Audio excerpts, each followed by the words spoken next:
Hello, Deep Soul Divers.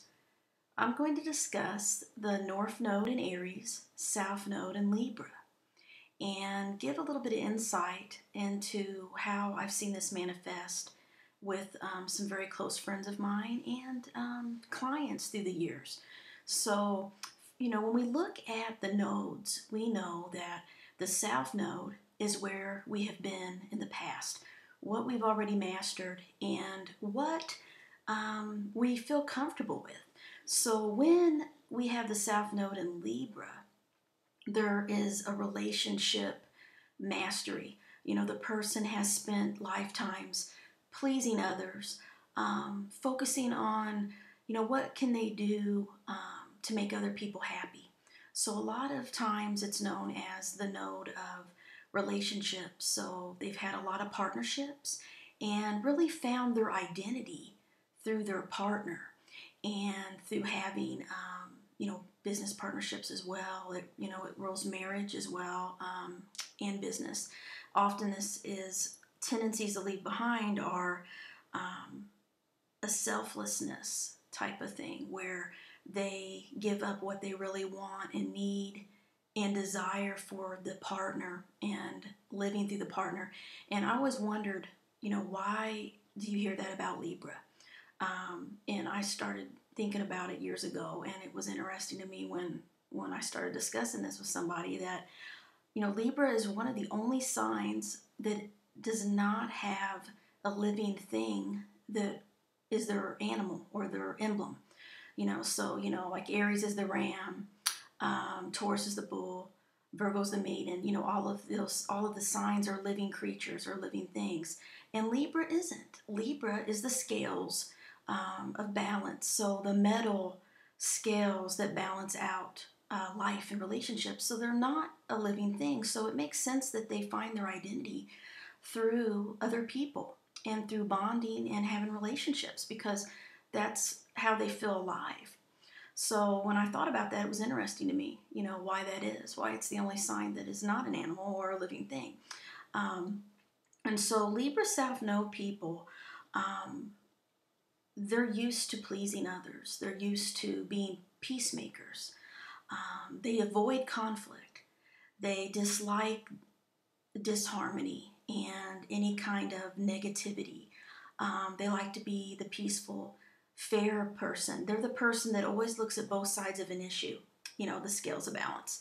And they say, I can see your point, I can see your point. They're both valid. And that can lead them into this indecisiveness thing that happens. And a lot of Libras are known to be indecisive.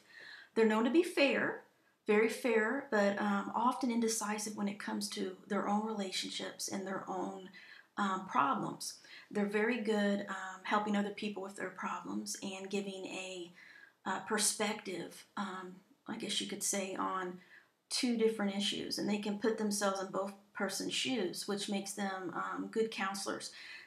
So Libra is always focused on how do other people want me to act? How do other people need me to be?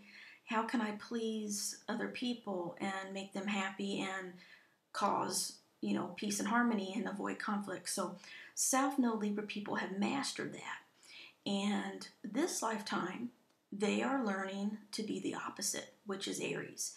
And I know a lot about Aries because I have a lot of Aries planets with my moon and Jupiter and Chiron. So I know what it's like to be Aries, and I know it can be a little intimidating sometimes to feel and express Aries energy because it is very intense and very passionate energy. So what they are learning this lifetime is to be a little bit selfish and to focus on their own needs and desires and wants and wishes and acting upon them, not being indecisive. The opposite of Libra is Aries. They're polar opposites in the zodiac. They have very different traits. Aries is fire and Libra is air. So air signs typically live in their mind and in their mental state. So Libras are an air sign. They're very intellectual, about things.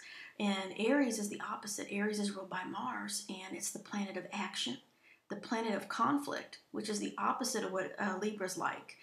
They want that balance and that peace, and balancing things is their awesome trait. They're able to do that well, and they've learned to master that. Whereas Aries, they can be a little bit more scattered, but they're definitely take action type of people. So they are learning to feel their impulses and to let themselves feel deeper emotions and to act upon them. Aries are known to be direct, assertive, blunt, very expressive. You know, their keyword is I am. So it's all about, you know, how does this affect me? How is this going to affect me? This is what I want. I know a lot of Aries and sun sign Aries, and their whole mission is to express themselves and to achieve their goals. Are very competitive. They like to battle. They like conflict. I know I played sports, and that was kind of where I had my Aries outlet. You know, in regular life, I was very much a Virgo, Pisces type of person, but on the basketball court, I was very competitive, and I like to win, and I could be a little bit aggressive physically, and Aries are known to have I would say a temper. It can come across as that, but when they get passionate, they can get angry and vent, and when what they feel inside comes out the mouth. So they're very blunt and direct. So it's better for them to take a step back when they get angry, because they cannot hide what they feel. They are very honest and direct verbally how they feel, and if they're upset, they will let you know it. And Libra is uncomfortable with that, because they will hide that they're angry, and they will hide that there is conflict because they would rather avoid it. There are two ways that they do that. They avoid conflict by pretending that it doesn't exist, and letting someone control them or possibly take advantage of them and their kindness because they don't want to rock the boat. The other way it can manifest is that they could be so indecisive that people think that they're a pushover, which they're really not, but their need to please others might get them that reputation. So letting go of that Libra energy and moving towards a more self-focused energy, thinking, you know, what about me? Not what about my partner? What about my friends? What about my family? What do they want me to do? But asking themselves, what do I want? What do I want to do with my life? What kind of relationships do I want? What are my needs? You know, how are you going to help me? How are you going to give me what I want? And that's a whole different way of thinking and feeling and living. So this node, often what I see with this node are people that are, they have relationship karma. And a lot of clients that have these nodes, South Node Libra, North Node Aries, will tell me, you know, why can't I find somebody to love me? And why am I not married? You know, why can't anyone commit to me? And a lot of times there's relationship karma. So what happens is it's kind of like the universe blocks these individuals from finding a relationship or marriage until they've mastered a little bit of that North Node Aries energy. So if these individuals marry before their Saturn return, I often see that there is a lot of divorce and separation, I'll be honest. And the reason is because they're not even in their chart yet. They haven't even begun to feel their soul mission yet, which is that North Node Aries. So when they married, they were living in the Libra, in the South Node, which was comfortable and cozy, and that's all they knew. And they made a great partner. But they may have went through some type of major change, you know, during that Saturn return, which is typically around the ages of 27 to 30. Usually by the age of 31, I find that people are moving out of that node, moving out of that Saturn return into their North Node. And for the first time in our life, we don't even feel the North Node energy until our Saturn return. We didn't even know we had that energy inside of us. And so a lot of Libra South nodes will have marriage or relationship issues during the Saturn return. Many of them find it hard to find someone to commit with them, or meeting people in general. And they'll tell me, I don't want to get married. I feel like I'm getting older, or, what's wrong, or it never works out with my partners. And many of them, it is the karma of this node that I find that it's just something that happens. It's their learning. So the older they get, the more Aries they become. It's like a vice grip, or so to speak, is released, and the universe allows them to have intimate, loving relationships, and to, fall in love and marry and commit and all those things that they already are good at. But they're not really able to have that until they learn to be independent and to survive on their own. To be self-reliant is very important, because they have always had a partner to take care of them. So they're learning that, hey, I don't need a partner. I can do this on my own, and I can be good at it. And I am strong and independent, and I don't need another person, financially, emotionally, mentally, or physically, to take care of me. That I can take care of myself. And that's the Aries energy. That's the North Node Aries that they're becoming. And when they truly accept that and embrace that strength and that warrior energy, and that independence and confidence in themselves, that they don't have to have a marriage partner or a relationship to fulfill their needs or to achieve their goals, then the universe will bless them with exactly what they're looking for. So this is the node often of relationship karma, and that's not a bad thing. It just means that there's learning lessons and a lot of growth that comes from having this node. And of course, depending on what house the nodes are in is also how it will manifest in the person's life as well. So things to remember. Think about, what can you do to feel more comfortable being selfish? And I don't want to say, not considering other people, but to think more about, what do I want and what's important to me, and knowing that you deserve it and that you don't have to have everybody's approval.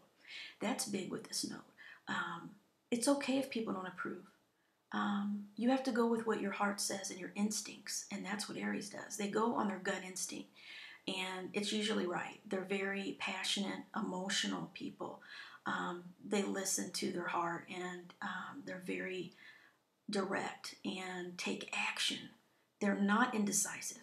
So get more comfortable with making decisions on your own without having to ask everybody else what they think. Because Libras are known for that. They'll ask everyone, well, what do you think I should do? And then they get confused, and then they'll get so mixed up in both sides of the issue, or seeing both options, that they don't act, they don't pick. And so read all about Aries, and embrace that Aries energy. And the quicker that you do that, and you start putting steps in place to become more Aries, that's when you will have relationships given to you, and the energy will shift, and you'll be able to meet your soulmate and have a marriage and partnership that'll last a lifetime. But you have to go through it. And if you marry after your Saturn return, if you're age 27 to 30 or younger, you can remember that I said this. It's best to wait and marry after your Saturn return if you have this node.